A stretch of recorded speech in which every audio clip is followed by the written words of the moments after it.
Details చూస్తే చిత్తూరు నగరంలోని దొడ్డిపల్లి జగనన్న లేఅవుట్లో 3 రోజులుగా చిరుతపులి సంచారం కలకలం రేపుతోంది. తాజాగా కొండరాళ్ల మధ్య గాయాలతో స్పృహ తప్పి పడిపోయిన చిరుతను అధికారులు గుర్తించారు. చిరుతపులిని బయటకు తీసుకొచ్చేందుకు అధికారులు ప్రయత్నిస్తున్నారు. అటవీశాఖ అధికారులు రెస్క్యూ ఆపరేషన్ చేపట్టనున్నారు. ఈ ఘటనతో స్థానికులు భయాందోళనకు గురయ్యారు.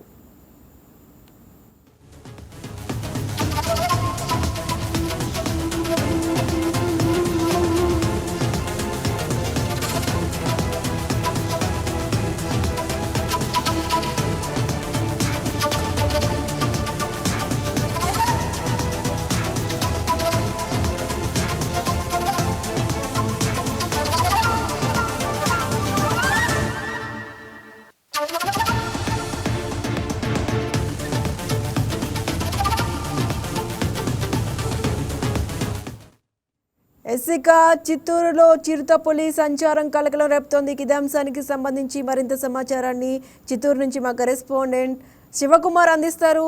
మరింత సమాచారాన్ని శివకుమార్, తాజాగా కొండరాళ్ల మధ్య చిత్తూరు నగరంలో అయితే గాయాలతో ఒక చిరుతపులి స్పృహ తప్పి పడిపోయినట్టుగా కూడా గుర్తించారు అధికారులు. దీనికి సంబంధించిన అప్డేట్స్ ఏంటి? అధికారులు ఎలాంటి ప్రయత్నాలు చేస్తున్నారు? చూసుకున్నట్లయితే గత 3 రోజులుగా అయితే దొడ్డిపల్లి జగనన్న లేఅవుట్ అయితే చిరుత సంచారం అయితే ఉన్నట్లు గుర్తించారు. సో స్థానికులు ఇప్పటికేమంటే అక్కడ ఒక దూడను కూడా చంపేసినట్లయితే గుర్తించారు. మరి అదే అంశం పైన ఇప్పటికే అధికారులు సమాచారం ఇవ్వడంతో 3 రోజుల నుంచి కూడా చిరుతపులిని పట్టుకునే దానికి వస్తుందని చెప్పేసి అధికారులు అనేక విధాలుగా ప్రయత్నిస్తున్నారు. దానిలో భాగంగానే ఈ రోజు మార్నింగ్ 10:30 అంతా చూసుకున్నట్లయితే ఒక ముళ్ళ పొదల్లో చిరుతపులి గాయాలతో ఉన్నట్లయితే అధికారులు గుర్తించారు సుష్మా. మరి దీనికి సంబంధించి ఇప్పటికే చిత్తూరు తిరుమలకి సంబంధించి తిరుపతి నుంచి ఒక ప్రత్యేకమైన రెస్క్యూ టీంను రప్పించి అసలు ఎందుకు గాయాలైనాయి, ఎలా అయినాయి అనే అంశాలపైన చూడాల్సిన అవసరం ఉంది. మరి దీనిలో భాగంగా చూసినట్లయితే దొడ్డిపల్లి జగనన్న కాలనీలో ఉన్నటువంటి వారు ఇప్పటికే 3 రోజుల నుంచి భయాందోళనలో ఉన్నారు. మరి చిరుతపులి దొరకడం పట్ల అయితే వాళ్ళు కొంచెం ఉపశమనం కలిగిందని చెప్పుకోవచ్చు మనం. అంటే గాయాలతో కనిపిస్తుంది చిరుతపులి అని చెప్తూ ఉన్నారు. అంటే ఎలా ఉంది చిరుతపులి పరిస్థితి? అటవీశాఖ అధికారులు అయితే రెస్క్యూ ఆపరేషన్ చేపట్టారు. ఎంతవరకు వచ్చింది? బయటకు తీసుకువచ్చిన తర్వాత అడవిలో వదిలేస్తారా చిరుతపులిని? ఏంటి అక్కడ ఏం జరుగుతుందో అటవీశాఖ అధికారులు ఏం చెప్తున్నారు? పూర్తిగా చూసుకున్నట్లయితే వెనకాలైతే 2 కాళ్ళకి సంబంధించి పూర్తిగా దెబ్బతిన్నట్లయితే తెలుస్తుంది మనకి.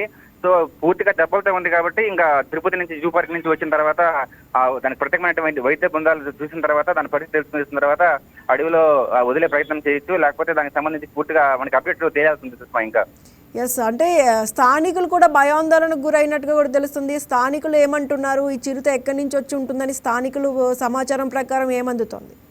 దొడ్డిపల్లి జగనన్న లేఅవుట్ అనేది అటవీ ప్రాంతంలో ఉంటుంది. సో అటవీ ప్రాంతంలో ఉంటుంది కాబట్టి ఈ మధ్య చిత్తూరు జిల్లా చూసుకున్నట్లయితే చిరుతపుల సంచారం అయితే ఎక్కువ అయిపోయింది. నెల్లిపట్ల కావచ్చు, పలంనేరు కావచ్చు, ఇట్లా పులిచెర్ల కావచ్చు, అనేక చోట్ల అయితే చిరుతపులు అయితే సంచారం జరుగుతుంది.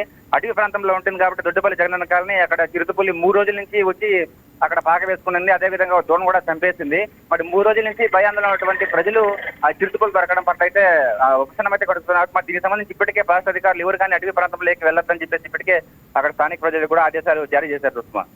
Right, thank you Shivakumar.